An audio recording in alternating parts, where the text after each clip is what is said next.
So how was your New Year? Pretty good. Went up some friends in Erie, and we, just celebrated and banged pots and pans when the ball dropped. Typical stuff. How about yours? It was pretty good. I mean, the high school friend that you know of, he held a party, and we didn't do any pots and pans, but we had a little bit of a party, and we had blowers and kazoos and everything like that. And, Yeah. yeah, it was a good time, man. What a year it's turning out to be so far. I know. I mean, we might be becoming like a super country at this point with grabbing Greenland and Canada and God knows what else. Yeah, man. And also, apparently they're gonna rename the Gulf of Mexico the Gulf of America. I know. That's super weird.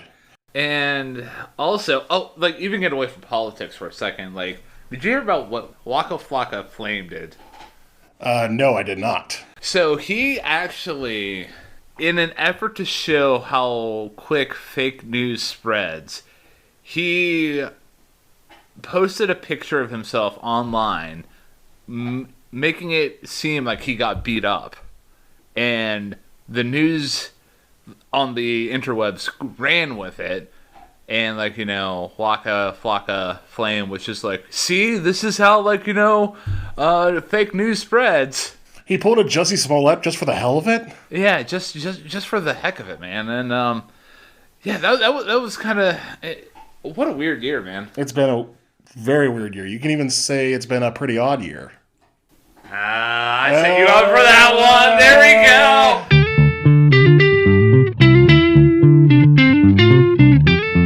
And welcome back, everybody, to the best music podcast on all sides of the Mississippi. This podcast is called Hey, Listen to This, and it is hosted by two dashingly good-looking men who share the same middle name. I am the one. I am the only. I am the one who is mad as rabbits, Ryan James Kearns. And it sounds like you also need to change of pants over them. My goodness. I am the one, the only, the always waking up at 9 in the afternoon, Matthew James Durzik. And for those of you who don't know what we do on Hey, Listen to This, it's pretty simple. Every week, me and Ryan go over an album, and we go through it track by track, and why do we listen to certain albums? Well, maybe they're albums that we like, maybe they're albums that we're in the zeitgeist of, maybe they're albums that we've had a bit of a past with, and that last one, I think, comes into play with this week. But before we get into this week's album, let's quickly go over last week's album, which kicked off the new year, and that was Asia by Steely Dan. And overall, very... interesting opinions by both of us. I think we both generally like the album, me a little bit more than you. Yeah. And, I mean, that's nothing to take away what Steely Dan brought as a whole, because, I would easily turn back to that album. Would I purchase that album on vinyl? Well, according to, our rating system, no. But... Right. But on the flip side, would I be opposed to, checking out more of, the band's, discography? Absolutely, I would be okay with doing that. And overall, I consider it a pleasant experience. There's definitely albums that we've reviewed in this show that I've walked away from thinking, oh, okay, never again. Yeah, there's been a few. There's been a few. So this week, we're shifting gears from jazz rock or yacht rock or whatever you want to call Asia to something rather different and heading some 31 years in the future. Ryan, what we got on tap for this week? So this week we are going to be covering the second studio album by the one and only group, Panic at the Disco. And the album is called Pretty Odd. And I'll start with the history of the group, and then I'll go into my background and my experience with this specific group that we're going to be covering here today. Okay. So, nuts and bolts, the way that Panic got started, they were it started out as just a band, a musical project between two high school friends Ryan Ross and Spencer Smith, and they invited Brent Wilson from a nearby school to play bass in their band. And Wilson had a friend, Mr. Brandon Urie, and he was invited to play guitar. So that's essentially how the group got together, as a group of like high school friends. And so, they do the typical like high school band thing, like, they have shows and like they record a demo, and so they end up sending a demo to one Mr. Pete Wentz of Fall Out Boy fame. Ooh. And they sent it via LiveJournal of all sources. Remember LiveJournal? I do remember LiveJournal. I never used it, but I do remember LiveJournal. I think I have I had a LiveJournal. I don't remember it though. So it was like basically Twitter before Twitter, basically. Yeah, long form Twitter. Yeah. Yeah. So yeah, after hearing the demo, Pete Wentz was really impressed with what the band was bringing to the table. So like. He signed them to his own label, Decadence Records. And then after signing them, Pete was essentially responsible for building up the groundswell for the band. He was really the man who brought Panic at the Disco into like the zeitgeist, the popular mainstream. And like I even read like he had a shirt that he wore to like shows that said Pete at the Disco. Oh, of course. Yeah, of course. So that covers the group from inception to popularity. Now, in terms of like where the band is, like what's leading up to Pretty Odd as a studio release. So the one thing I got to mention is that the only member to change up before this record that we're covering today was Brent Wilson. He was fired during an extensive tour of their debut album. I wasn't able to find out the reason why he got fired. So one John Walker replaced him in the band. And essentially, for those of you who are familiar with Panic at the Disco as a group, you're probably mostly familiar with their debut album, A Fever You Can't Sweat Out. And so that album was like, your typical, like, early aughts emo pop punk with like, that certain kind of sound. If like... Those of you who are listening, you know what I'm talking about. Like, the Panic at the Disco, the Fall Out Boy, even to, like, some extent, like, well, there's a countless amount of other bands that have copied that sound and made, like, watered-down versions of it. So, like, this album here was a complete reinvention of the band's sound. So, like, and, like, the whole image, like, you go from, like, this emo, like, circusy kind of pop punk to, like, a flowery kind of psychedelic, and to boil it down to, like, what majorly influenced this album, it was the album Sgt. Pepper's and the Lonely Hearts Club Band by the Beatles. So, like, if you, like, it's pretty apparent while you're listening to this record that Panic was really influenced by that album during the writing process. And yeah, for me, like, I'll get into my thoughts and opinions about that as we dive into the tracks. But yeah, that essentially covers the band's inception, popularity boom, and then where the band kind of, went from after the popularity boom to now. Well, not now, but like, at least until the time of this record that we are covering here today. Now, my relationship with Panic at the Disco as a whole is that, for those of you who caught the end of last week's review, you're probably asking yourself, like, according to what Ryan, like, how he set up, like, this album review here, he set it up in a way that, this is an album that Ryan's hated in the past. Had a lot of major hater energy. Yeah, like going through high school, I really didn't care for Panic at the Disco. I thought like the emo pop punk sound was kind of stupid. And then specifically a track off of Here at Night in the Afternoon. My high school friends and I would play that on Rock Band, and I thought it was the dumbest song whatsoever.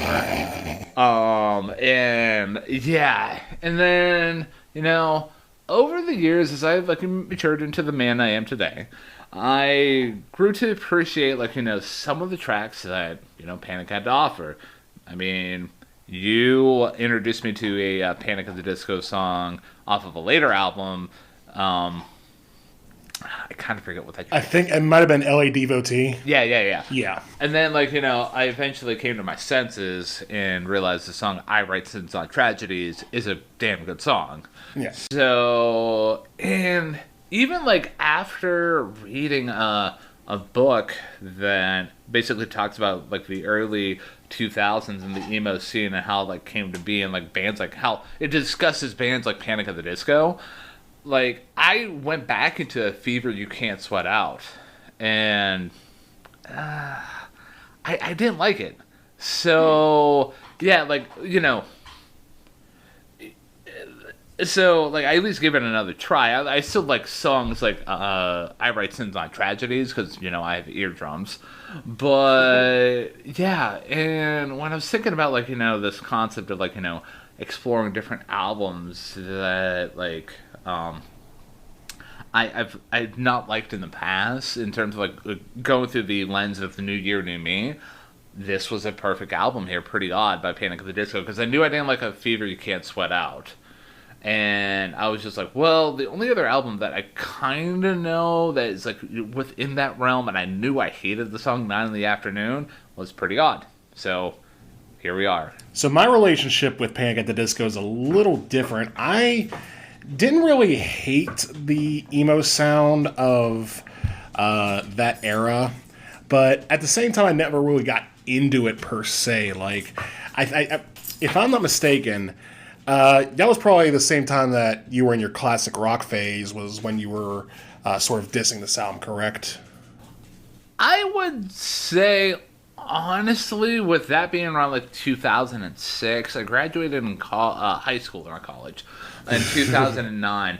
So, yeah, I would say that would pretty much be around my classic rock phase. Okay, because it was kind of around my classic rock phase too, and I think that, again, it's not so much that I didn't think Panic at the Disco was good as that I didn't even give them a thought. And realistically, I didn't even give them a thought throughout the majority of the 2010s up until a couple friends of mine introduced me to some of the songs off of L.A. Devotee, like the title track, The Emperor's New Clothes, Don't Threaten Me with a Good Time. All great tracks. Death of the Bachelor is the name of the album. But yeah, L.A. Devotee's on it, my favorite track off of it. So I remember liking those, but pretty much aside from that, it's pretty much all I have for Panic at the Disco. I came into this album knowing those songs, knowing I Write Sins Not Tragedies, and pretty little else. So I was kind of going off of this from a perspective of, okay, this is probably going to be in that same vein as I Write Sins Not Tragedies or Fever You Can't Sweat Out, and was surprised to find out it's not that. Yeah, very much not that, man. So I like how we're coming at this review and this album from two different, vantage points. So, it's going to be interesting to, bounce ideas and our perspectives off of one another. I agree. And based on that, I'd say we get right into Pretty Odd, and let's kick things off with the opening track, which is We're So Starving. Ryan, I'll have you kick things off. So, yeah, right away on this track here, We're So Starving, you get that Beatles influence. And I'm going to try not to say Beatles influence going forward in this review, because it's going to be hard and it can almost turn into a drinking game, with how many notes I have. Don't worry, I have another comparison that's probably going to fall in that same category, so don't feel too bad. So, overall, this track here does do a good job, setting the scene for the record here. I like the bounciness of it, and like even like the lyrical nature of it, where it just is an open letter to their fans, being like, "Hey, sorry we were gone. We were writing songs for you," and like whenever that "you" hits, it's pretty good, and just like another thing I liked about the track is just like the way that the vocals play within like the melody in a rhythmic sense. Like the flow of the lyric, "You don't have to worry, you don't have to worry." Like that was a pretty solid thing for me. I'm always a fan of how in tracks bands utilize the instrumentals to like echo melodies, and like it's the the melodies introduced right away in the opening bits of the track, and like Brandon Urie like echoes that melody, and like after like that is done, like you get the strings echoing that melody. Like for me that was a great touch. Very much kind of reminded me of like, I don't know. It's almost like a concept album where it's just like, oh hey, like maybe this whole album is talking about like just writing songs and being Panic at the Disco. I liked it.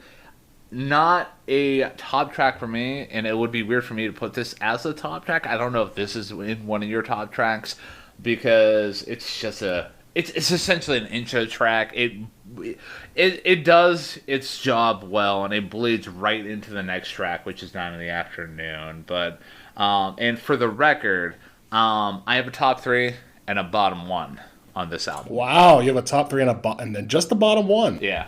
I have a full top 3 and a bottom 3, and I will disclose right away that this track is right at the bottom. Oh, okay. Here's why. Because I will agree with you that on a sonic level, it does establish things right up front. You can tell that they're going for a bit more of a poppier sound, a bit more of a psychedelically influenced sound. And on that regard, sonically, it sounds okay. But I'm sorry, when I heard that applause atop the whole, sorry we're gone, we're back, we've been, just writing songs, something about that just pissed me off. Because here's the thing, I know it's supposed to be an open letter to their fans, but as we discussed before we started discussing this album, I come into this with a very limited knowledge of Panic at the Disco. I will fully admit that. But even if I had known a lot about them, I feel like anyone coming into this album and hearing them say, sorry, we're back, and we were just gone away, we're so sorry. To me, that just comes off as pure, unadulterated arrogance and not necessarily the fun kind. And I think that, again, the applause where it's like, oh, we so love you, we're welcome back.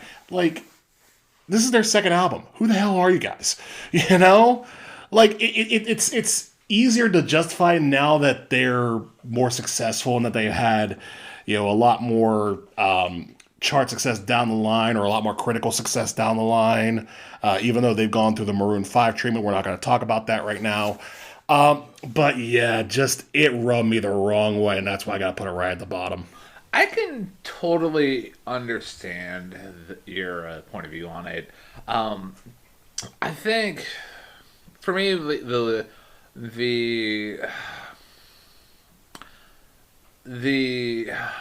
well, I don't even know the proper terminology for it. Like for lack of a better term, like the self-confidence that the group is presenting here. With like we're so sorry, we are writing songs for you, and like the way that the applause hits, like it didn't bother me nearly as much. I think I was just kind of hooked on I was not hooked, but I was more focused on just the overall melody, and just like I can kind of picture this being like a really good opening song for them to do at a concert, because that would be pretty fun. And even like, well, the group has since disbanded. Not going to go into the history about that, but even if they were to reunite and like do a whole new album, like this would be a perfect like opening song to reintroduce them to a live audience. I understand where you're coming from, and I do agree that this would be a great song for Panic at the Disco fans to sort of come out and say, hey, we're back, here's a new show. There's a little bit of irony in that. I can appreciate that. But just on a base level, it just, again, came off the wrong way for me. So Totally respect that. So, you ready to move on to the next track here? Yes. 9 in the Afternoon. 9 in the Afternoon, the track that you once hated so much that it established a legacy for this band for you for many years. Yeah. At the start of it, I will say I did like how We're So Starving melded right into 9 in the Afternoon as sort of one track. And the vibes at the start of the track almost feel like if Jellyfish tried rewriting Mr. Blue Sky from Electric Light Orchestra. And for the record, for those of you who are playing along with a alcoholic beverage in your hand, Jellyfish is my band that I'll be heading back to many times, so go ahead and take a sip now. And yeah, it's a really nice tune, and it does a good job in reestablishing the fact they're shifting away from hard rock, because the first track did have a bit more of a rock edge to it, like you would expect from Panic at the Disco. But here, it's much more pop, much more Beatles-esque. And I will admit the lyrics on the track didn't really sit great with me. But at the same time, it didn't really stand out to me too much, like as far as the writing. To me, I was sort of, like you said with We're So Starving, hooked by the melody. Mm-hmm. And it was pretty solid. Like, the chorus is good. The verses go along well. I can see why this was released as a single and became sort of the popular song from this album, because it does have all the right moves. Is it in my top 3? No. Is it in my bottom 3? No. It's fine.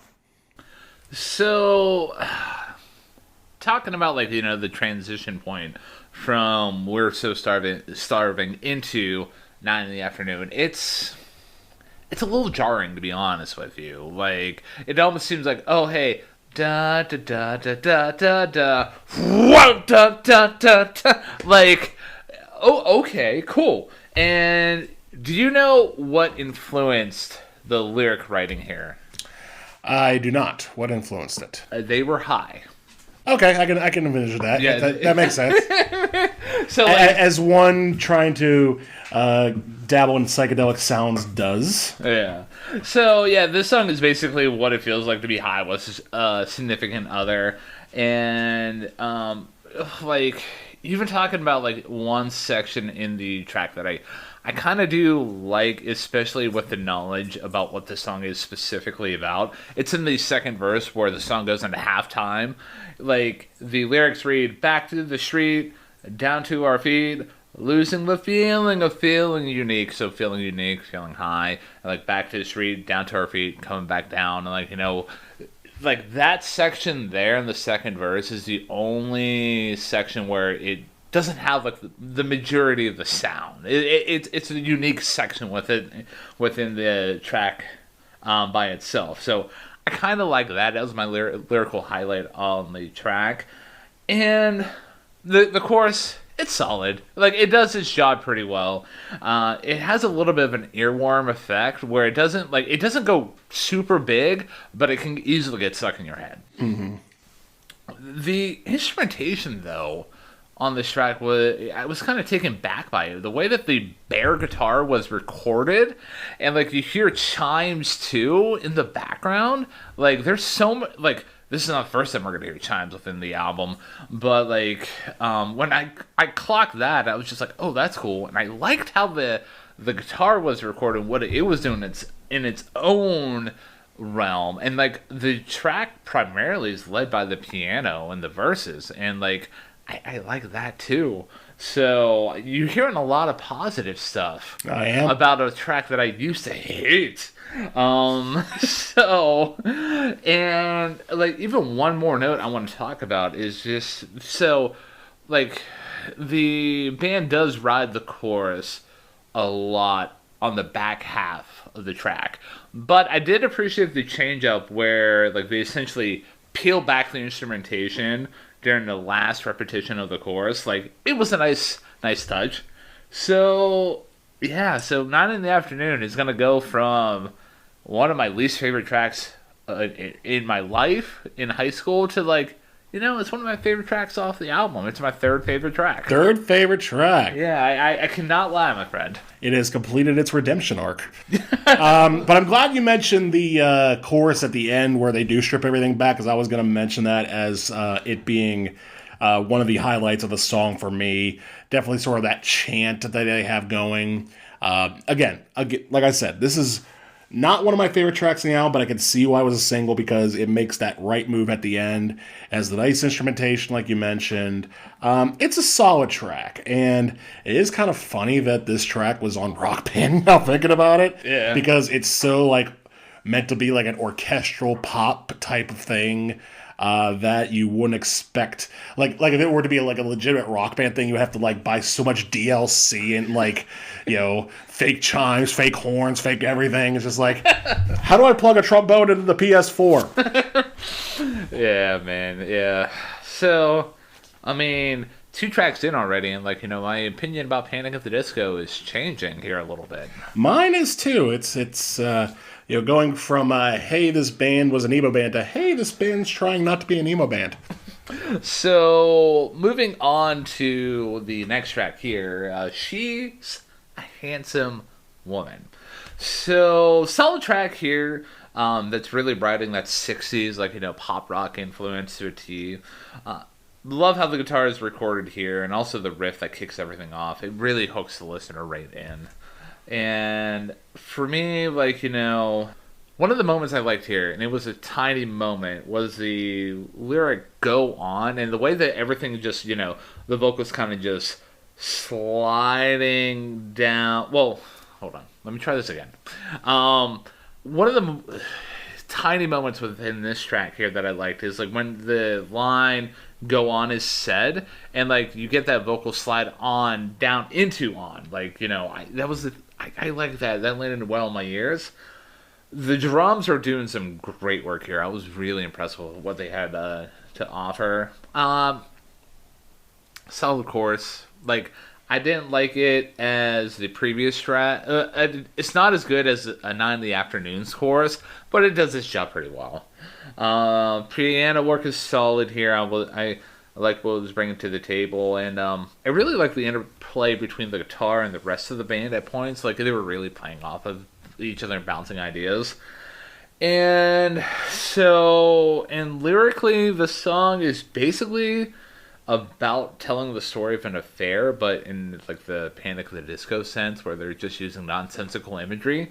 You get like lyrics like "Jealous orchard, the sky is falling off the ceiling while I'm taking fibs into a cookie jar." Like, what does that mean? Nobody knows what that means. No. But I mean, this is like a trope. An idea that we talk about, like, within our show is the idea of, like, sometimes the lyrics don't have a very specific meaning. Sometimes they're just basically window dressing. So I'll start where you left off with the lyrics, because I agree that they are pretty insane throughout this track.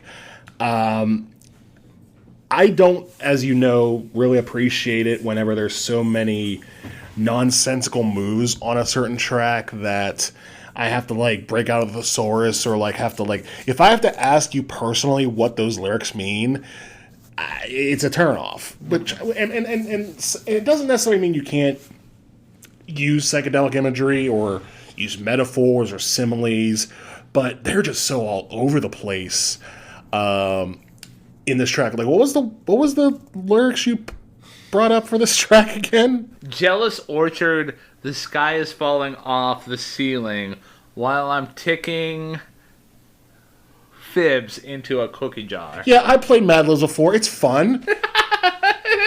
And it's kind of weird that, like, well, to even add weight to your argument here, I actually had to pause there and be like, wait, that's actually the lyric? Yeah, no, it's out. And that's not the only weird lyric on this track or on this album. That being said, I did like this song for its sonic features. The guitar, especially at the beginning, very sort of almost like something you hear from like the Yardbirds or the Stones. It's a very like crunchy, like in-your-face guitar. The piano sort of helps balance that out a little bit too. You said the drums are great. I agree with you there. And basically, that tune and the melody of this track is carrying the load for this track because, again, the lyrics are just so all over the place. But not so all over the place it's in my bottom 3. I just found it to be a decent track as well. So I'll make one amendment to the lyric that I highlighted. It's not ticking, it's tucking fibs into a cookie jar. Doesn't make any difference. I was going to say, well, that clears everything up then. Yeah, now we know what the song is about. Correct the case. No, I mean, I totally get it. And, like, for me, I think that is a legitimate argument against the overall, like, what this sound and what these bands have brought to the table in the past. Like, Fall Out Boy, Panic, We the Kings, like, countless amount of other bands within this emo pop punk kingdom. Sometimes they just basically are like, hey, we're going to rely on the melody and the orchestra, like the instrumentation and just the overall song to carry the load, and lyrics are going to be an afterthought. Maybe if we just throw a bunch of cool sounding words, it's going to carry everything. For me, the lyrics here didn't really bother me, but that's an absolute valid point on your part. Yeah, and again, they didn't really bother me too much either. It's just that when I look back and read, I was like, wait, what? Why even? But they weren't so bad that they took away from, again, the instrumental effort of the band on this song. So, you ready to move on to the next track, sir? Yes, the next track is Do You Know What I'm Seeing? And right at the start, once again, a band I thought of immediately was Jellyfish, particularly their closing song from Spilt Milk, which is Brighter Day. That's the vibe I got from this song right out of the gate. But then it goes into a bit more of a territory similar to the Turtles' Happy Together, but sort of in a pessimistic tone. I really like the chorus on this song, where Brendon Urie's basically saying, I never gave a damn about the weather, and the weather never gave a damn about me. I just love that sentiment in and of itself, because it's just like, hey, all these songs about clouds and, weather and everything, yeah, that doesn't matter, which is kind of ironic considering what's coming up, but still. I thought that was a nice sentiment. And here the lyrics, for the most part, seem to go more for the groove rather than literacy. It feels like they don't add as much chaos in their lyrics this time around. In fact, it almost feels like they're repeating phrases over and over again, just to sort of, carry that vibe of, here we are looking at the weather and, yeah, it's the weather. What about it? So I thought this track was probably the first really good track on the album, and I have it at number 2 in my top 3. So, comparing this track to the rest of the tracks so far, I actually think that this is one of the weaker tracks off the album. It's not the bottom track. It's still a good track, but comparatively to the previous tracks, this is my least favorite. But we have a whole other album to go. So, yeah, I'm going to agree with you. The chorus it's pretty good. It kind of can get stuck in your head after a while, but I think it's basically based on Urie's vocal delivery that it kind of it grinds up against the ear a little bit at points where it's just it's just something about it was the way his vocals come across. It kind of can get to you. I did like how the strings are used throughout the track. I'm always a sucker for well-placed strings within a track. And just the overall kind of bouncy nature of the track, I really did appreciate. Lyrically, this track is about the narrator commenting about the weather and if his lover would stay with him during the hard times. And you get lyrics like, if the clouds were playing a song, I'd play along, wouldn't you too? But I think the only really nitpicky thing, other than Urie's vocals during the chorus, that I'm just going to say about this track here is the fact that I kind of wanted more off the back half. It's just they had such a good idea with the chorus, and they ran with it. They could have done more with the instrumentation, like how they did it in 9 in the Afternoon, and maybe just change it up, peel it back, do something. But they kind of just set on the groove and just essentially set it on autopilot. And if you like the autopilot feature, and like if it's just something where it's just you can float on down a lazy river, cool. You won't give a damn about the weather. But for me, like, this track did lose its momentum at the back half of it. I can understand that, and I can also understand your frustration with Yuri's vocals on this track. I think, because here's the thing, like I said, I like this track. It's number 2 for me, but at the same time, I could possibly envision a situation where if they sort of dial back his vocals, being as out front as they are, and maybe make a little bit more of a point to harmonize with the other members of the band on the chorus, that might even elevate it a little bit more. Like the songs I'm thinking of in my head right now in that regard is pretty much any song off the Zombies, Odyssey and Oracle, where they did that to a masterful conclusion. But here, yeah, it does feel like this is more of a solo push for Yuri in a sense, where it's just him and some strings, which again, I liked it, but at the same time I can kind of get why you didn't. And like I said, the back half, like you said, it didn't bother me as much, but you're right, it is more or less going on autopilot and not really elevating itself to any point. But considering the weirdness of the first 3 tracks and how it was a little haphazard out of the start, this felt like a little bit more comforting, so that's why I'm going with it at number 2. Totally respect that, man. Again, like, when I get to my least favorite track, I'll explain why, but I still like the track, but it took the album's momentum down a hair for me. Okay. So, pivoting over to that Green Gentleman, things have changed. This is a great song, man. Like, I love the instrumentation. We get the inclusion of the chimes again. The chimes, the guitars, and the drums are each working well together to create a really great groove that you can really kind of get lost into. They're not doing anything to reinvent the wheel, but their performances were solid and they're unique within their own right.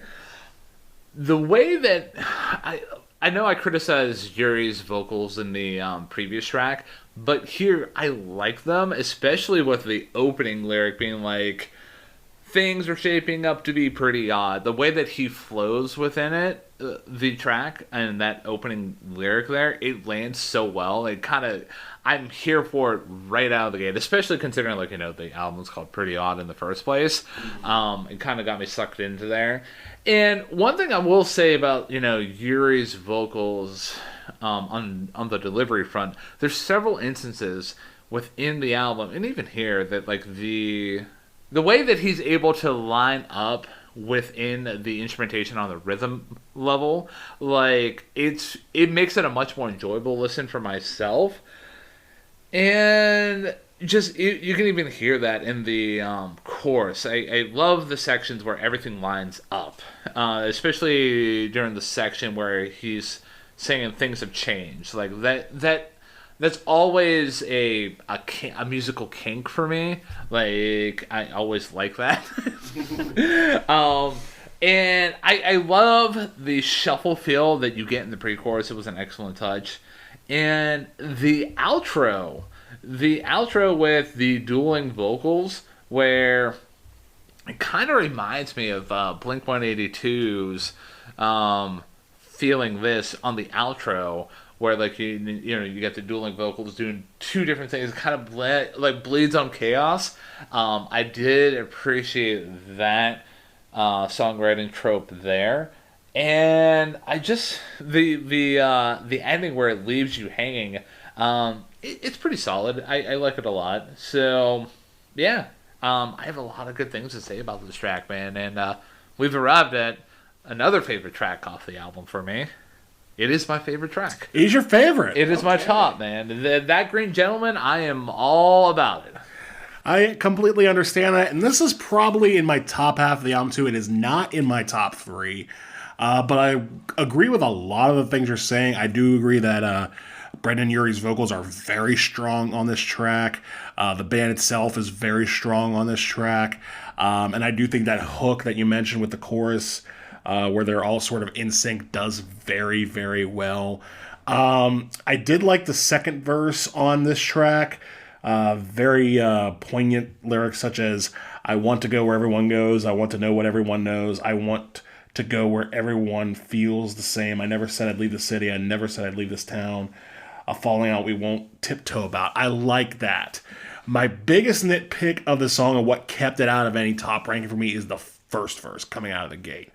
Because here it felt like a little more. I have in my notes that it feels like the second verse was written first and that they had to come up with something to complete the song per se. So that's how they sort of came with this first verse of things are shaping up to be pretty odd, little deaths in musical beds. So it seems I'm someone I've never met. You will only hear these elegant crimes fall on your ears from criminal dimes. They spill unfound from a pretty mouth. These aren't the worst lyrics on the album, but something about it was like, more weird. So that kind of turned me off, but otherwise, I like the song quite a bit. Like I said, it's probably in the top half of the album for me, but not quite in my top three. I can respect that, and yeah, I think I wasn't really taken back by the first verse because I did like the lyrics. So it seems I'm someone I've never met. So like things are changing, and he's like we're talking about Brendan Urie going through the stage of being like a relatively unknown to like oh hey. He's formed a group with his friends. They formed an album. They toured the world. He's somebody that he hasn't met before. Like he's a brand new person. But agree to disagree. Right. We're both coming at this record from two different standpoints. I think you're right, and like I said, they're not the worst lyrics on the album. We will get to those eventually. I wonder if we have the same. We could. We very well could. So, you ready to talk about the next track? Yeah. Yes, the next track, which is I Have Friends in Holy Spaces. And this is one of the shorter tracks on the album. It's pretty much more of a transition piece, in a sense. It's pretty cut and dry as far as what's going for sonically. Sort of a sequence of old ragtime folk with sort of like the ukulele or the banjo going on the back, and they engineer it to the point where it's supposed to sound like it's coming off an old like 78 disc, which in a sense they did a mostly good job about. It did feel like there were a couple instruments that felt like they were produced like modern mixed in, which I kind of noticed as a slight turn off, but not enough to be like ugh. I was just like so yeah, and other than that, the lyrics are fine. I didn't really have any of it were super standout-ish. Again, more of just a sort of almost an intermission piece in a sense, and does set up the next track very well in that regard because it doesn't have that outro of hey moon, and I thought that was a nice touch. So it's fine. I'm right there with you. Like, it's essentially just supposed to be like a pivot point here in terms of just getting us into the back half of the record.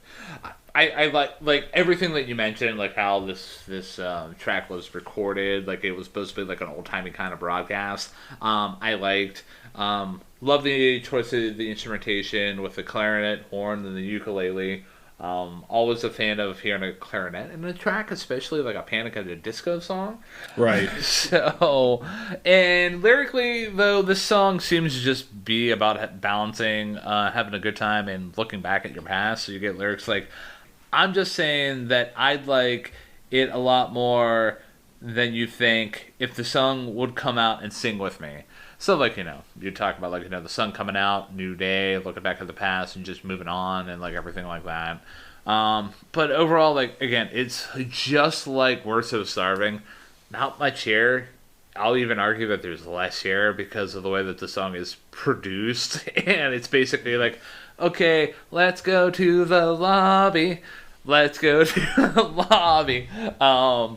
But I think I'm just going to go ahead and pivot over to the 7th track on the LP, Northern Downpour, if you're ready. I'm cool. So, yeah, this track here, it's the first track that I would say kind of steers away from that 60s influence that we've talked about to a T within the record. It kind of reminds me, like, I know, like, well, I mean, it's interesting that I'm gonna make this comparison because the group in question was, I would say, nearing their peak of their popularity, or like right within Panic, within the zeitgeist of the music sphere at the time. But Coldplay, I could see Coldplay easily doing this song here, especially with the way the bare acoustic guitar and the piano are just leading off the track. I like what Brendan Urie's delivering vocally. The chorus here is great. By the end of the track, you will have it stuck in your head. The only thing that I will say, though, that kind of takes back from the full potential of this track here, the way that they were building it up in a songwriting sense, like, I expected a bigger payout. Like, I expected the song to, like, pop. It never does. And it kind of reminds me of, like, the song "Do You Know What I'm Seeing," where, like, basically it's just like it kind of just sizzles, but nothing like really pops. But I think I'm even a little bit more annoyed here because they kind of left money on the table, in my opinion. Because if this track would have popped towards the end, it would have instantly been one of my favorite tracks. But overall, though, like, solid track in my opinion. Not my least favorite track, and I hinted that it's not my second favorite track. But yeah, I would put it right on the same page as "Do You Know What I'm Saying" in terms of like the likability of it. I can understand where you're coming from with that, and it does sort of have that same, grab on and just let it ride type of vibe that song had.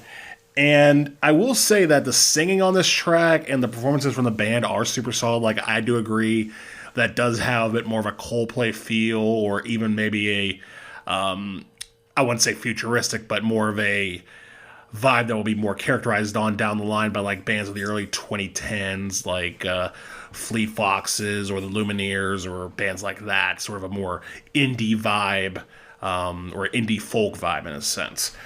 So I thought they nailed that pretty well down too. And this is a song that epitomizes a phrase I've used a lot on this show recently, which is, it sounds fine if you're not paying attention.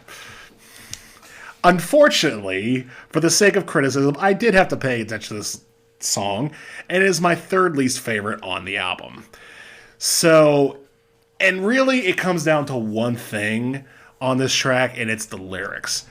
And again, these are not the worst lyrics on the album, but they're close.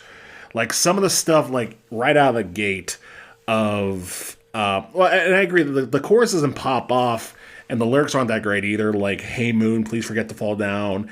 Hey moon, don't you go down. Sugarcane in the easy morning. Weather vanes my one and lonely." What? The hell are you talking about? Rewind there, man. So, like, I'm actually kind of just realizing this here. He contradicts himself in the chorus. "Hey moon, please forget to fall down. Hey moon, don't you go down." Like, please forget to fall down. Don't you go down. Like, what? Yeah, and then, again, following that up with "Sugarcane the easy morning, weather vanes my one and lonely." Like, even if you just took those two lines and switched them, the chorus is better already because it feels like a bit more of a flow. And then the verses of "The ink is running toward the page, it's chasing off the days, look back at boat feet and that whining knee. I missed your skid when you were east, you clicked your heels and wished me..." I'm not even going to go through because, oh my lord, like, there is needing a thesaurus, and then there is needing to, like, do brain surgery on whoever wrote this to find out what the hell they were talking about. And, like, this is the kind of stuff, I have it written down, these are the kind of lyrics that made this band a meme. Like, you think about all the, like, goofy name titles for, like, Panic at the Disco or Fall Out Boy. Like, these are the vibes, like, I get on this song. And it's a shame, too, because, honestly, the song itself, like, if you're not paying attention, you're just, like, listening to the melody and just sort of dominate, it's fine. It's a good song. But once you dig into the lyrics, you're just like, what are they talking about? So that was a strong turn off for me, third least favorite. I can absolutely agree with you, man.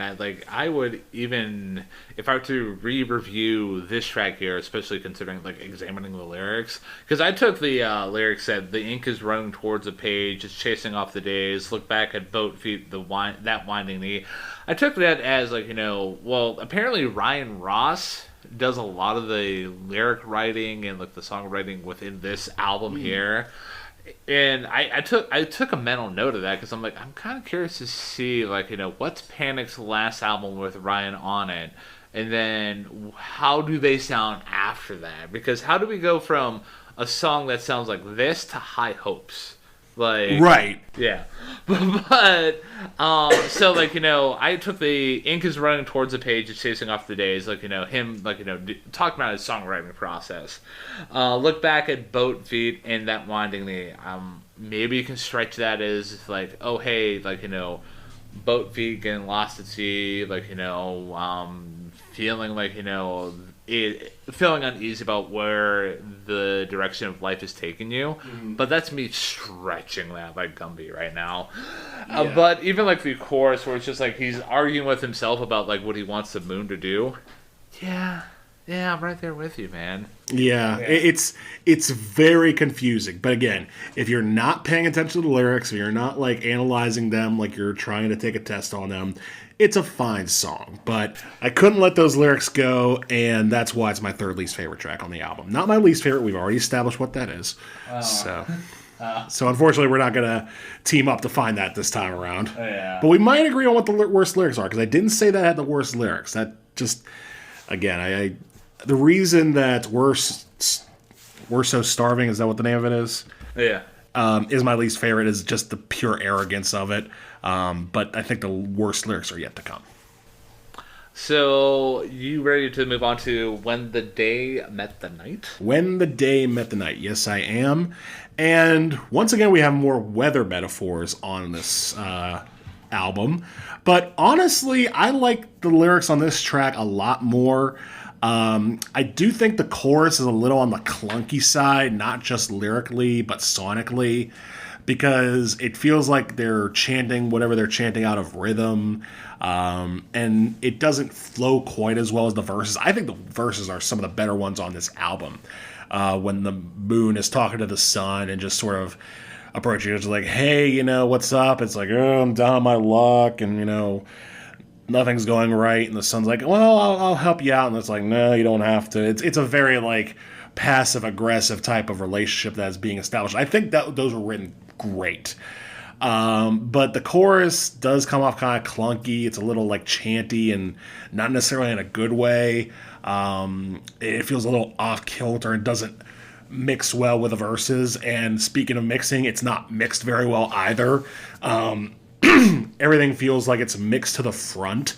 So it's kind of loud in that regard and kind of not balanced. And the outro, it's funny because you mentioned twice already how the outros of a couple songs have sort of outstay their welcome and don't really elevate anything.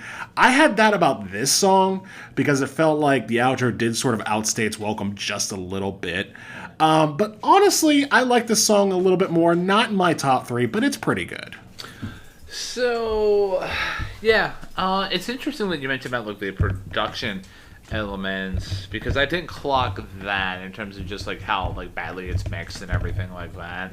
I am a fan of the unlike you, I'm a fan of the outro. Like I felt like the instrumentals were doing a good job in the vocals, just repeating, like mixing in there, utilizing the phrase of middle of summer as not like a message, but as more of like the vocals being another instrument within the group there.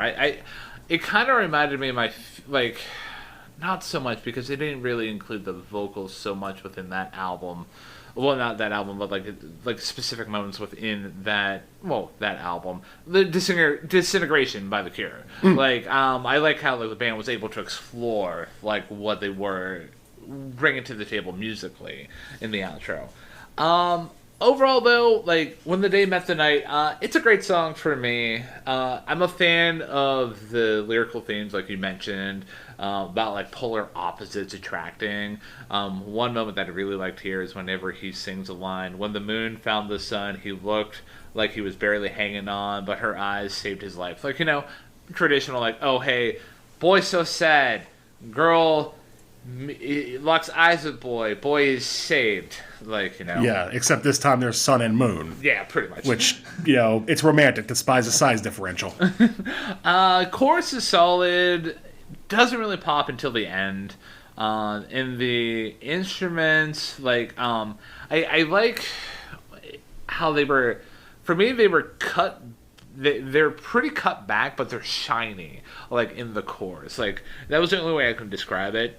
Drum work is solid. Like the tom work that is being brought to the table. Horns are a pretty good touch. And another moment that I liked within this track is just when the word summer is said in the track. Like the band layers up, and it adds like an emphasis to the word summer, where like you talk about just like sun, moon, summer, bright, happy. Like, I like that.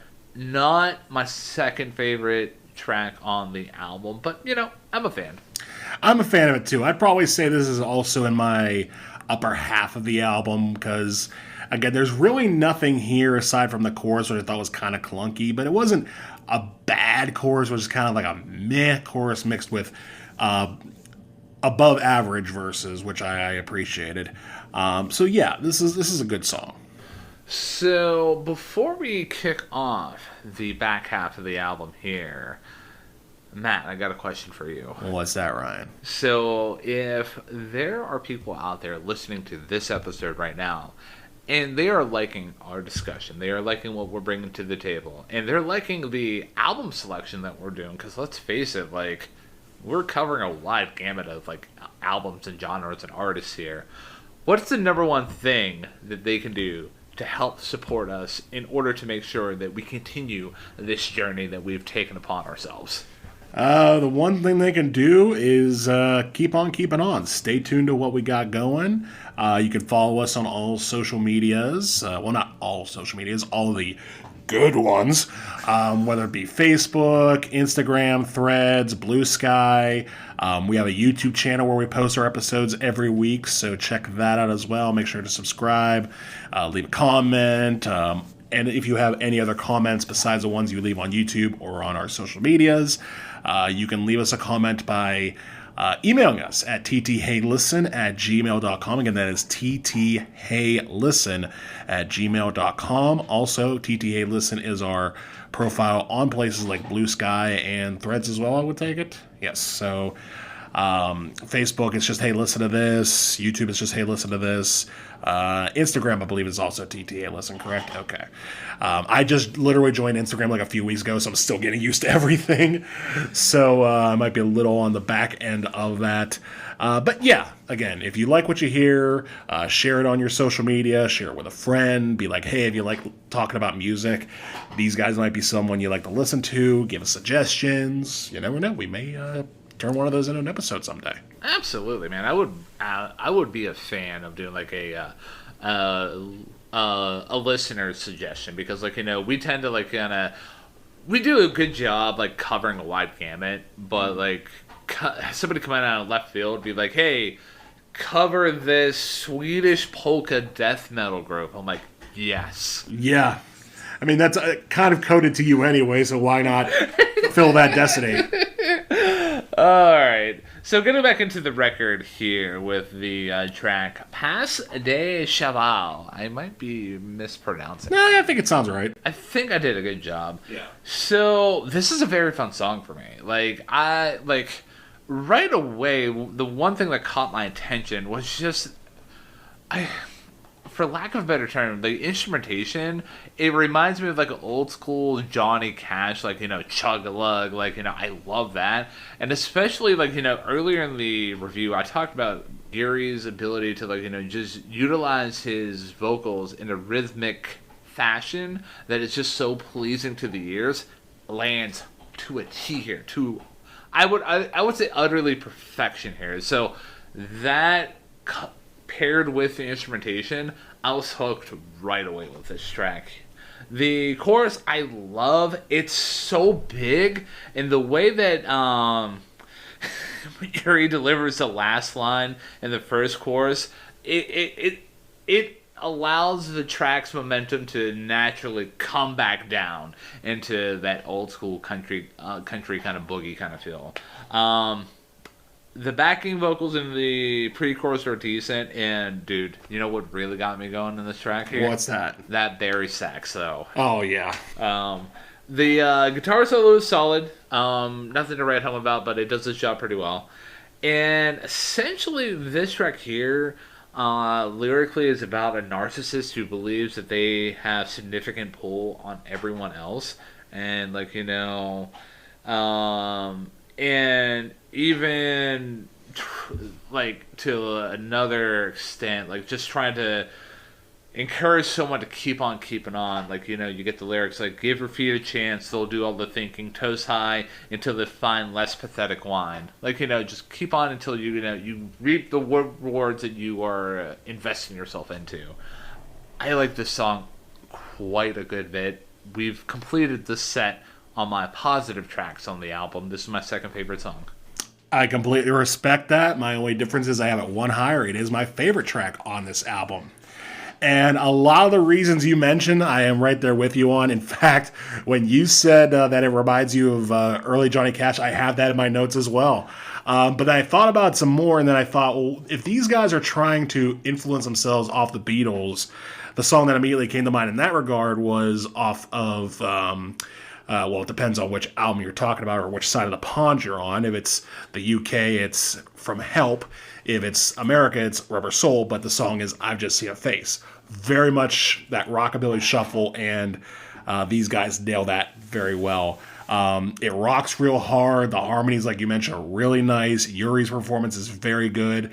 And I like the fact that the lyrics aren't as cryptic as they've been on previous tracks. It doesn't seem like the lyrics are trying as hard to paint a picture, but I don't mind that because it lets the music do the talking, and the music is so good on this track that you're just, again, sucked right in right away with that. And it's just a great, great track all around. I wrote on anything else to add except, it's my favorite. I'm glad that we agree on at least the positive tracks so far. I think so. Because I think we both have this in our top 3. I think that's the only one, though, because I know you had... 9 in the Afternoon. 9 in the Afternoon up in your top 3. And I also had That Green Gentleman. Yes, and so I have Passe des Cheval number 1. I have... Do You Know What I'm Seeing at number 2, so we still have yet to go to number 3. Okay. And we also have one left in my bottom 3 as well, so we still got a little bit of things going on here. And I've yet to reveal my least favorite track. Yes, you do. But yeah, I feel like I'm ready to move on to find out what the piano knows something I don't know. Yeah, The Piano Knows Something I Don't Know, which is a great title. And once again, the psychedelic late 60s influence very strong here, particularly on the opening and the outro, where it's literally just piano and waning voices that are echoing one another, whatever. And on a performance level, the harmonies are very good. Yuri singing's pretty good. I just can't get past those lyrics again, man. They are all over the place again. And again, I have a limit when it comes to weird lyrics. And time again on this album, it feels like they have gone past that one too many times. The opening track and the intro is fine. But even then, I won't cut my beard and I won't change my hair. It grows like fancy flowers, but it grows nowhere. That's cryptic, but it's not too weird. Then it gets to the first verse of she's the smoke, she's dancing fancy pirouettes, swan diving off the deep and end of my tragic cigarette. She's steam laughing on the window panes, the never-ending swaying haze, oh, the ever-smiling maze. I'm just like, what are you talking about, man? Like, here's the thing. I know that psychedelia has a bit of a reputation, particularly on the bubblegum side of it, that it can get away with weird lyrics that don't mean anything, as long as the tune's there. Songs I can think of off the top of my head: Green Tambourine, Crimson and Clover, Crystal Blue Persuasion. They sort of could just sort of meander along and just throw stuff in there. And the Beatles had a few of these songs too. Let's not kid ourselves. Like Being for the Benefit of Mr. Kite, right off the top of my head, I could think of that. But if you're trying to emulate that, throwing spaghetti at a wall and the spaghetti is made out of a dictionary does not work. And they've done that so many times on this album. It didn't take away from the track so much that I'm putting it in my bottom 3. But yeah, like, I just hear those lyrics, I'm thinking, okay, I'm just going to stop listening to what you have to say. I'm just going to listen to the music and just enjoy that. And it's rather enjoyable for the most part. Once again, we're coming across a situation where I didn't really mind the lyrics so much. And I really just focus more on the instrumentation and the overall songwriting package. It's interesting, like, how our journey is, like, shifting with me not focusing so much on lyrics, which, like, it's a long ways away from our Wilco episode where I spent 20 minutes talking about the opening verse. A little bit. Yeah. A little bit. So, but, yeah, the piano knows something I don't know. For me, this song is pretty interesting. No real chorus here, man. Like, just intro, 2 verses, then outro, song leaves. Like, and I like the shift that occurs within, like, the intro to the 2 verses, where it's just, like, you kind of get sucked into that pop rock kind of feel. And then, like, you get the outro where it kind of leans back into that spacey kind of psychedelic kind of vibe. Instrumentals are good. Barry sax and chimes. Like, for some reason when I hear chimes within this record, I'm like, ooh, chime me, baby. But, and also, like, I love hearing a Barry sax within a track. And the lyric, like, the piano knows something I don't. This seems like Ryan Ross is talking about just being confused about his career and his life and how he, like, turns to the songwriting process to navigate life. As in, like, the piano that he's writing the song on, like, knows something about life that he doesn't know, and he has to engage with it to understand life. Doesn't excuse, like, the cryptic nature of the lyrics, but I like the idea of the piano knows something I don't know, as, like, just what he was trying to get at with it. We've already went over my top 3 tracks. I think this track is fine. It's very much like an album track for me. It doesn't really do too much either way to shift in one direction or another. But yeah, it's fine. Yeah, I agree. It's more of an album track for me too. And yeah, I tend to agree that sort of the piano providing that sort of weird zonkiness does sort of forgive the lyrics a little bit. But not enough to the point where I was like, these lyrics are okay because they fit. They don't fit anywhere, man. They just don't. But they're still not the worst lyrics on this album. Oh, man, we are getting close, man. We're getting close. So, going behind the sea. So, we go from the previous track that was a good, like, album track to, like, on another day, this track here could have easily been one of my least favorite tracks off the album. It's not a bad track by any means, but it's kind of a nothing track. The one thing that it really has going for it is it's nautical themed, where it's just like, you could picture yourself out at sea. But I mean, you get this is the first time within the album here that Ryan and Brendan are utilizing the dual vocal approach. It doesn't really stick the landing. Like, the way that it's produced, I feel like Brendan's vocals overpower Ryan's, where you can't really tell that they're both singing in unison. The one moment that I did like, though, is just the moment where the lyrics hit where just can't ripen underwater and how it's repeated. Like, I felt like that was a standout moment. The chorus is decent, but it's kind of whatever in terms of just like what it's bringing to the table. It's a nothing burger of a chorus. And the outro, man, it's you want to talk about nonsensical like lyrics, like you get waves of wood and legs, repeated like until the cows come home. Like, dude, try harder. And like, I will also say, like, I said I wasn't going to mention the Beatles so much here, but I gotta just say the moment at the end where you get that chaotic swell, it's a clear callback to A Day in the Life. And at the end, you hear Ryan saying, "Oh, so close." Like, oh, look at me. It's a candid studio moment. Usually I'm a fan of that. Here, I'm not. Because I'm like, you kind of take away from, like, the overall, like, the feel of the song. Like, if you cut out that "so close," cool. Maybe you could have just said, "Hey, that person that was out at sea got caught up in a storm." But yeah, it doesn't land for me. I do like the lyric, we are all too small to talk to God. It's a very like anti-religious kind of theme. But yeah, I have a lot of mixed feelings about this track here. My feelings on this track are probably a little more positive than yours. In fact, it's funny how a couple tracks ago you were talking about how it tends to be a switcheroo where you're not as focused on lyrics and I am. This feels like a shift back to our normal stance of you seeing the lyrics and being like, I don't know about that. Particularly on the outro, which I'll agree is pretty weird and stupid. But me, on the other hand, I did appreciate the teaming up of Ryan Ross and Brendan Urie on vocals.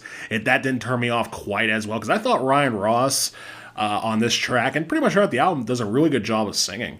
Like, he's a solid singer, and it felt like a relief to hear someone a bit more, relaxed. I think the problem that there is there with Ross and Urie singing together is that Urie's such a powerful, iconic singer that it feels like he has to like dial back so much to sort of be in harmony with Ross on this track. But I think they do it very well. I think particularly on the chorus, they sing very well together. One part I did like where it talks about the marching drums. The way they came in really got me good there. I appreciate that quite a bit.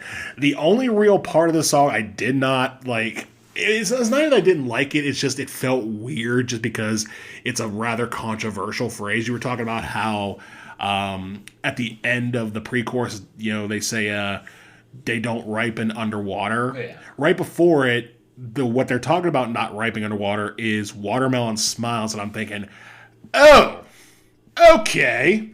We're going to use that phrase on a rock song. That's all right, then. And for those of you wondering why Watermelon Smiles might be a interesting choice of words, go look it up on the internet. Go type in that Google machine and find out. It's not great. There's a lot of connotations behind that. Ryan's doing it right now because he's curious, too, as to why. Oh. Yeah. Oh. Yeah, a bit of a problem. Oh. Oh, God. And to be fair, I wouldn't have even known this if I wasn't such a huge fan of John Oliver in Last Week Tonight, because he was talking about, I think it was Boris Johnson, and how he had used that phrase one time, and it's just like, no, honey. We can't do that. So, yeah. That phrase kind of was like, oh, we're just going to put this in a yoinky doinky doo underwater Yellow Submarine ripoff. That's fine. But controversial, problematic lyrics aside, I thought this track was pretty good. I do have a question for you. Is that the worst lyrics on the album? It is not. We're still not there yet. I think we're gonna align here because we only have so many tracks left. We have 4 tracks left. So, and that being said, you're shell shocked right now, aren't you? Yeah, a little bit. Sorry. No, it's all good. So you ready to talk about folking around? Folking around, yet somehow not as controversial as the other thing we just said. This track, it feels like a breath of fresh air compared to a lot of, because with Behind the Sea and the track before, which is The Piano Knows Something I Don't, we definitely go a lot deeper into the Revolver, Sgt. Pepper era type of sound that they were going for on this album. Where Panic comes back here with something a lot more folky, a lot more like Rubber Soul or Help in that regard. And I think it works really well, particularly how the sound is so sunny. It sounds very like guys standing in a cornfield, like almost Oh Brother Where Art Thou vibes, where it's just like we're singing and we're picking and we're singing and we're picking and we're singing and we're picking, with lyrics that are pretty dark as far as portraying a love gone lost. And I thought they were some of the more focused lyrics on the album, and I think Yuri's vocals, nice and clear out front, do a good job. And it's stunning to me that the sort of throwaway folk spoof that's only about maybe a minute and a half long, or like 2 minutes, has some of the best lyrics on the album, but it does. And for that, we have completed my top 3. This is number 3 for me. I feel like we're gonna fight. Oh no. Yeah. Oh no. Really? Yeah. This is the one? Yeah, this is my least favorite track. Oh no. And Do tell. so I'll start with the positives. Like, I will absolutely agree with you that, that the lyrics here are pretty solid. Like, the one lyric set that I highlighted was, if love is not enough to put my enemies to sleep, then I'm putting out the lantern, find your own way back home. Like, I kind of like that. The thing that I didn't care for, and it's gonna sound weird, but Yuri's vocals and that country infused folk instrumentation did not mix well for me.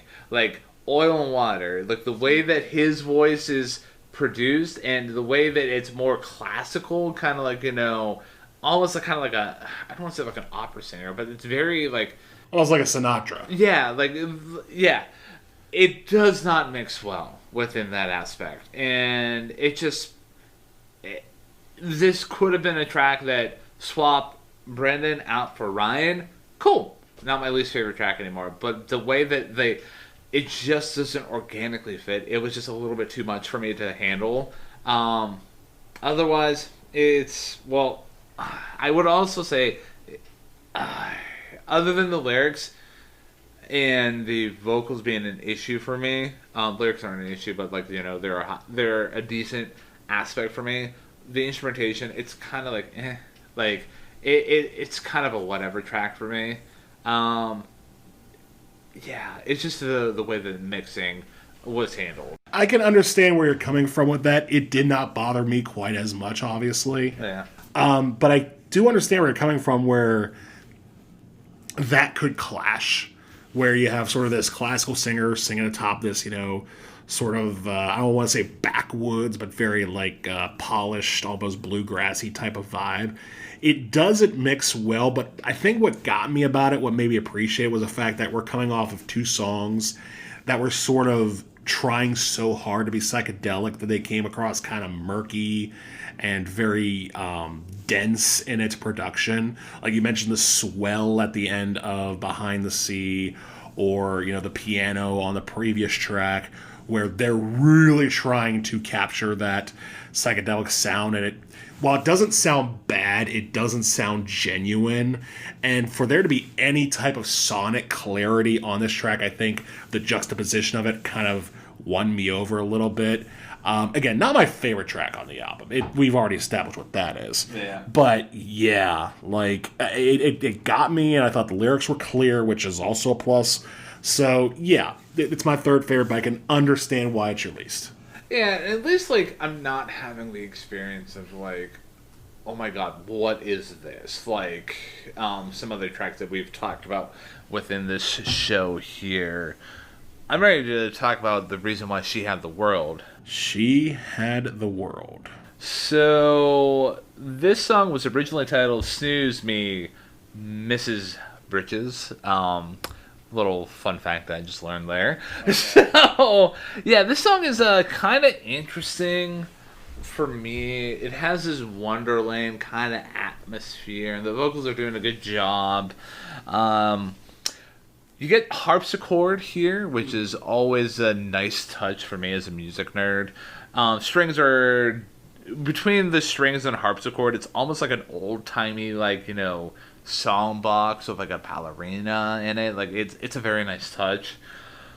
The dual vocals work well here, and I like how Brendan and Ryan are trading off on the verse and the chorus. Brendan's vocal delivery is solid here.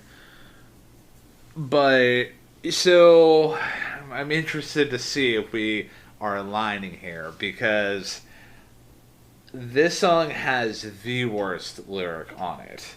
And so this track is about unrequited love, and how, this one girl found this one person so interesting, but the other person was just like, whatever, you can be around me, and, kind of uses them. And you get the lyric, I'm sure I didn't ruin her, just made her more interesting. What?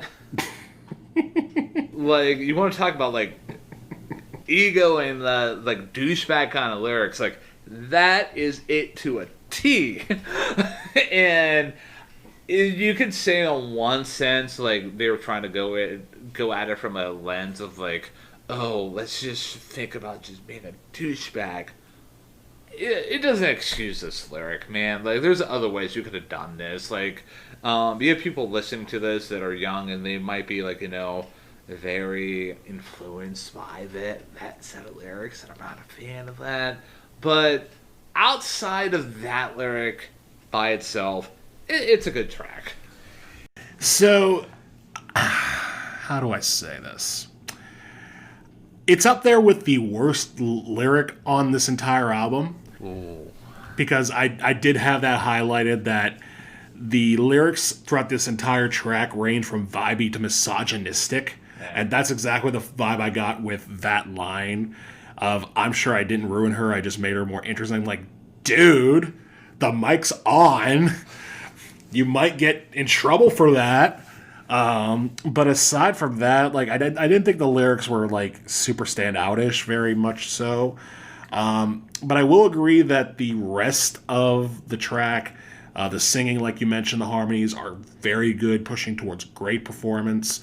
The harpsichord, very nice, eloquent touch. Very much reminds me of Aftermath era Stones, stuff like Let's Spend the Night Together or Lady Jane. Just sort of expanding their psychedelic, I wouldn't say horizons, because they're just going off other people's horizons. So they're tribute horizons, if you will, right. Which would be a great band name, by the way. Yeah, that lyric was very, very off-putting. And it's weird how for as very cryptic and nonsensical a lot of these lyrics are, that two of the most very obvious ones are just dude, no. But it is not in my bottom three. Oh, okay. And it is not, and I will say this, while I do not like those lyrics at all, I at least understand them. They're bad. They're reprehensible. But I understand what they're saying. There are lyrics down the line which are so confusing that they legitimately piss me off. I can't wait, man. Before we go into the penultimate track, which is From a Mountain in the Middle of the Cabins. So we only have 2 tracks left. We do only have 2 tracks left. And we have not completed your set of a bottom 3. That is correct. So can I take a guess? Because you're the one who's going to lead off this track here. Yes. I'm going to say this track here is your least favorite. And you would be incorrect. Oh. This is not in my bottom 3. Can't wait to make a pun off the next track here, but... Yeah. But no, From a Mountain in the Middle of the Cabins, which is a great name. Like, I know I mentioned earlier about, like, lyrics and song titles becoming memes throughout both Panic's and Fall Out Boy's discographies. This is the kind of goofiness I appreciate, because the phrase should be from a cabin in the middle of the mountains, but it's from a mountain in the middle of the cabins. Like, just the visual of that is just beautiful. The rest of the song, though, not quite as memorable as its title. It's not a bad song by any means. This is very much, to me, the definition of an album track. It falls in the same category as an earlier track, which would be I Have Friends in Holy Spaces. Sort of a let's all go to the lobby type of jazzy type of switch up. It is an interesting choice that they went with the modern ragtime again, because this time they don't mask it with the vinyl sounds or the vinyl compression that they did with I Have Friends in Holy Spaces, so it feels more like you're actually in the room with the band listening to them swing and, doing the flapper stuff. I thought that was kind of cool, but not necessarily, like, great. Like, it wasn't like, this is super cool. It was just like, oh, so this is what they did. Neat. Aside from that, the lyrics didn't really jump out to me at all. Again, I think this is just a solid album track, and it is not in my bottom three. One could say it makes you mad as rabbits. Anyways. So, yeah, I agree with you that this is very much an album track. It's a fun album track that rides more of that influence that we keep talking about, that 60s kind of, like, influence that you can easily picture this being like a Beatles kind of track. I was taken back by the inclusion of the tuba here. Like, we got Barry sax, we get harpsichord, we get chimes throughout this whole record. So they're just saying yes to all the instrumentation. Yeah, I'm here for it all the way, baby. Chorus is decent, nothing to write home about. Have a lot of the same thoughts about, like, the rest of the track as you do. I did like the outro, though, like with the whistling and how that was included with the piano and the tuba. I felt like that was a very nice touch. The lyrics. So this is why I thought this was gonna be your least favorite. The lyrics are kind of a bit of a mess. Like, you get lyrics like, "Spark up your heels against the picket fence. I built all your wishes. They will sink like stones." Like, okay, like, that lyrics that I highlighted was maybe was kind of decent, though, because, spark up your heels against the picket fence I built. Like, spark up your heels, you're feeling fancy. Picket fence, talk about, like, home, built all your wishes, and then all those wishes will fall like stones. But yeah, overall, like, this was probably one of the most chaotic set of lyrics that I've encountered. But yeah, it's, for me, From a Mountain in the Middle of the Cabins, it's gonna land in the same bucket here as, like, do you know what I'm seeing, Northern Downpour, where, like, I have, like, good vibes about it, but, like, some vibes are just, like, off for me. That's fair. That's fair. Again, I think I was more just caught by the ragtime feel that I didn't really pay too much attention to the lyrics. Like, I paid enough attention to be like, okay, these are weird, but they weren't as weird or weirder than the other weird ones on the album. So just getting, I won't go as far as saying I got used to it, but in a sense, I kind of got used to it at this point. So I'm gonna kick off Mad as Rabbits. Please do. And then you can get Mad as Rabbits. Go for it. So, not my least favorite. Not one of my favorite tracks on the album.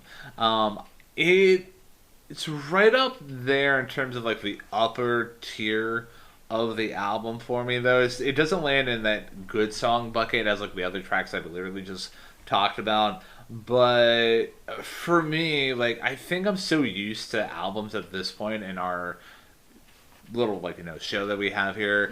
When we get to the last track, they kind of feel like an end in terms of, like, wrapping up themes. You get, like, the end of Blood on the Tracks. You get the Sabrina Carpenter ending song. You get the Taylor Swift ending song. Clarabo. Yeah, like, you get those. Well, I was more referencing the album itself, and you even get, like, in Disintegration, the ending track there. Like, you get a sense of it being an end. This kind of just feels like another album track, if I'm going to be honest with you. Like, the whole track begins with this big band feel. And I love the horns that are included there. It's an interesting choice here. The way that the keys are produced in the verses, it's almost just kind of like I don't know, like a synthesizer or like an old school kind of like, electric piano. Yeah. And the dual vocals work well here. The chorus is solid. I like the reinvent love moment. I thought that was great. But like, my main thing that I didn't really like here is the song kind of just ends up on a dud moment where it's just like, and we're done. Yeah. Like, there's no writing out. There's no big finale. It's just like, and bye. It's kind of like the Sopranos finale, but not going to dig into that. Lyrically, though, and this is where I'm interested to see why you don't care for this album, this track here lyrically. I did like the notion that they were trying to go for with somebody who, this song is basically about somebody who's given up their position of freedom to live as a working man, but discovers that they don't have any joy in it. So you get lyrics like, he took the days for pageants and became mad as rabbits with bushels of bad habits. So, like, took the days for pageants, talking about, like, going through the routines, but in that routine, he became mad as rabbits and, like, going crazy, and as a result, he got bad habits. So, like, just how life is. Overall, though, other than the dud moment at the end, it was a fine track for me. So I'll start with the positives, which is I think that the vocal performances and the band performances are actually pretty good on this track. And that alone kept it from being my least favorite track on the album because I thought the singing and the performances were good. And before I explain why I don't like these lyrics, do you need an ice pack by chance? No. Okay, I'm just making sure because you did a lot of stretching back there, like some really extreme stretching. I just want to make sure that you're in good shape. Man, you landed that. You landed that jab pretty good. Thank you. So, yeah, Mad as Rabbits is my second least favorite track on the album. It is the closing track. I've talked about the lyrics on this album being cryptic and nonsensical. And they have pushed my limits. These not only break through those limits, but they are they are breaking past the wall and laughing at me. Like, the opening, I'll give you this. The lyrics on the chorus aren't bad. I kind of understand what he's going for with, took the days for pageant, became as mad as rabbits with bushels of bad habits, who could ask for any more. Does sort of present that idea of going crazy and, hey, viva la vida, let's party it up. I get that. But the verses, I'm just going to read these as they are, and they should make my argument for me. Verse 1. Come save me from walking off a windowsill or I'll sleep in the rain. Don't you remember when I was a bird and you were a map? And now he drags down miles in America, briefcase in hand. The stove is creeping up his spine again. Can't get enough trash. Verse 2. His arms were the branches of a Christmas tree. Preached the devil in the belfry. He checked in to learn his clothes had been thieved at the train station. The rope hung his other branch, and at the end was a dog called Bambi, who was chewing on his parliaments when he tried to save the calendar business. He tried to save the calendar business.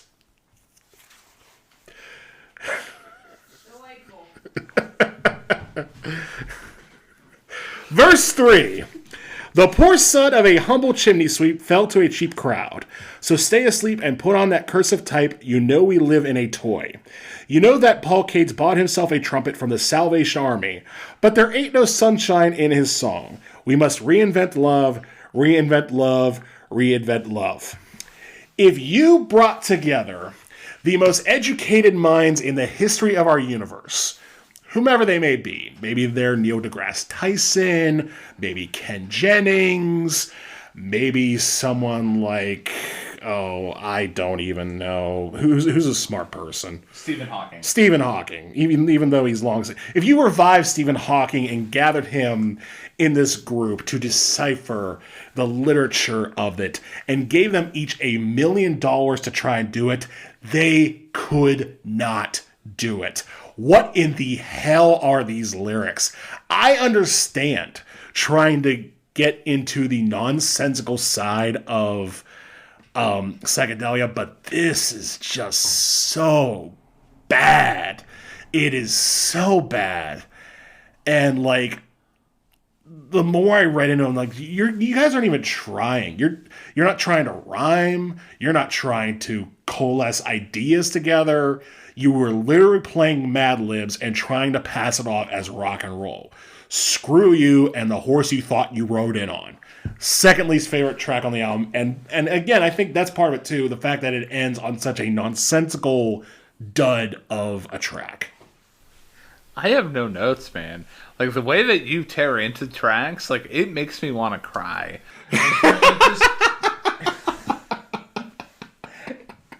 I'm talking in more terms of just how beautiful it is. Thank you. I mean, I could try to stretch some of the lyrics here. Well, again, the stretching of the chorus I could kind of understand, but everything else, no, don't even try.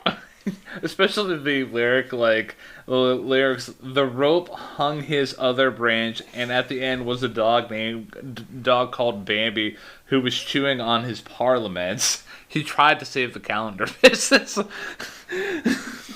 Like, did they just open up a dictionary and rip a line of cocaine and just, like, decide what they thought was a good word? Like, that's all I can think about. Yeah. But you want to know what is a good set of words in regarding of, like, the conclusion of us going through a pretty odd album? I love that. And I know what those words are. It's that we did it. We did it, man. We panicked, and we did a little disco. And it was pretty odd. It was pretty odd. So please go first. I'm gonna throw a curveball at you real quick. So the reason why we did this album here is I hated the song 9 in the Afternoon. Therefore, like, I've not been a fan of Panic's larger works as a whole. Even like after I rechecked out A Fever You Can't Sweat Out, like, I didn't care for the album as a complete package. Still like songs like I Write Sins Not Tragedies. So in order for me to say that this is a new year, new me, I like this album as a whole, what rating do I have to give it in terms of saying, yeah, this album's good by my standards? For it to be good, yeah. Let's see. We know 8 is the vinyl moat. Yeah. So I would say to be at least good, probably a 7. Okay, cool. Nah, I haven't changed anything here in terms of my ratings. So overall, pretty odd by Panic at the Disco. It was a pleasant experience for me to visit for the first time in terms of just like, I didn't know that Panic could write songs like this. I knew of 9 in the Afternoon, but like other songs like, That Green Gentleman, Past Days, Chevelle, and even like other tracks off the album, like they were a breath of fresh air for me. A ton of Beatles influence all over this album, but I will say, though, I overall like this record more than A Fever You Can't Sweat Out, which might be a little bit of a controversial take, but, I mean, it's one I stand by. And the downside of this album, though, there are some weird moments here or there, like some really poor choice of words in terms of, like, lyrics and some production issues that I take issue with. Other songs that I haven't mentioned are mostly, good to great. It's a mixed bag of an album for me. I am gonna give this album a 7.5 out of 10. 7.5 out of 10 for Pretty Odd. So it clears that threshold where it's a new year, new me. Yes, it does. So there's some positive vibes. So obviously, like you said, this to me, my takeaway from this album is that I think it is a pleasant experience. I do not think it is a successful experience. Because to me, what it seems like Panic were trying to do was basically do for this generation, for the emo rock, emo punk generation, what Sgt. Pepper did for mainstream rock, or what Revolver did for mainstream rock, or pivoting on down the line, what something like Spilt Milk did for the grunge alternative era, or if you really want to get wild, something that like Igor did for mainstream hip hop later on, which is basically shift the dynamics, the sonic dynamics of their listening audience to something a bit more experimental. And I appreciate the attempt that they made. And there are songs on here like Pas de Cheval and You Know What I'm Seeing that I do think land really well. The problem for me the most time is the lyrics. Because honestly, sonically, if you have this on in the background somewhere, like if you're hosting a party and you put this album on, fine. It does its job very well.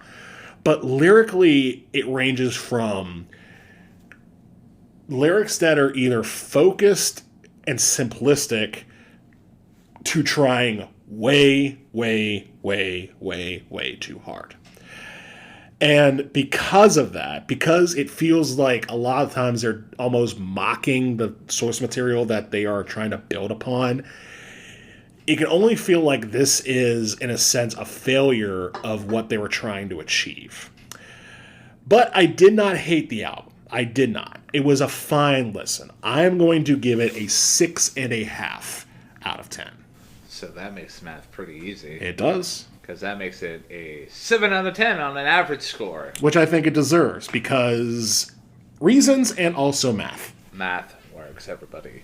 So, I'm going to be incredibly lazy here in terms of the next album recommendation. Just go listen to Sgt. Pepper's by the Beatles. If you like this record, I can't in good conscience recommend A Fever You Can't Sweat Out, because it's not the same. And also, I mentioned that I don't like that album. Right. So, but, you know, Sgt. Pepper's by the Beatles. Go check out that album if you haven't, or if you, it's been a while, you know, so go check it out. It's a good album. And my choice is pretty easy for recommendation, too. I mentioned it several times, and I'll mention it one more time. It's Spilt Milk by Jellyfish. And no, I'm not saying that simply because we did an episode on it, although if you haven't checked it out, please do. But basically, again, it takes that same method approach of bringing psychedelia into a new generation, and I think that album succeeds where this album doesn't. There aren't a lot of lyrical chaos, and the falterings that it does have on songs like Sabrina, Plato, and Paste do get a little weird, but for the most part, sonically it sounds better, and the lyrics do not try as hard. They're a lot more cohesive, they're a lot more joyous. The clashing of a lot of the songs that you mentioned on this album do not exist on that album as much. And again, you can hear our thoughts on that album, but if you liked Pretty Odd, go check out Spilt Milk. That's all I gotta say. So, yeah. I would recommend checking out that album, too. It was a good experience for me. So, ladies and gentlemen, if you've not checked out Sgt. Pepper's by the Beatles, or, you know, Spilt Milk by Jellyfish. I'm only laughing because you're suggesting people haven't listened to Sgt. Pepper, which is validly possible. You know, so there might be some Gen Zers out there be like, what's a pepper and what's a sergeant? Like, why is he a sergeant? And who are the Beatles? Yeah, what is a Beatle? Ugh, I'm so old. Right here. So, one more thing to settle up before we kick this review into bed, man. Yeah. Matt. It's my turn. It is your turn. So, after we got Pretty Odd here, where are we gonna go next? So, like you did last week, because you said that this whole New Year, New Me retrospective into albums may take a couple episodes. I myself am going to take a couple episodes, but I'm going to go a different route. Okay. And I'm going to go with a little bit of a nostalgic sense, kind of. Not necessarily super nostalgia because I didn't grow up on these albums per se, but these are albums that were very iconic of their time. They turned 25 years old this year in 2025, and they come from the land of hip-hop. So, and we haven't done hip-hop in a while on this show, so why not? So, we are going to talk about that the next couple episodes on my end, and which one we talk about first is going to be up to you. I'm going to give you a choice of 2 cities. You're going to pick either Detroit or Atlanta. Atlanta. Okay, thank God. Not that I don't want to talk about the album from Detroit yet, but that might take a little bit. So we're going to go to Atlanta first, and we are going to be talking about the album Stankonia by Outkast. Let's go! Did you know that's what I was going to talk about when I said that? Yeah, pretty much. Yeah, that's totally fair. I'm very excited to talk about Stankonia next week. Oh man, I think I just had an aneurysm here a little bit, man. Yeah. Well, I mean, hey, I had one earlier talking about mad as rabbits, so hey, we're tied. We were both mad as rabbits. I guess so.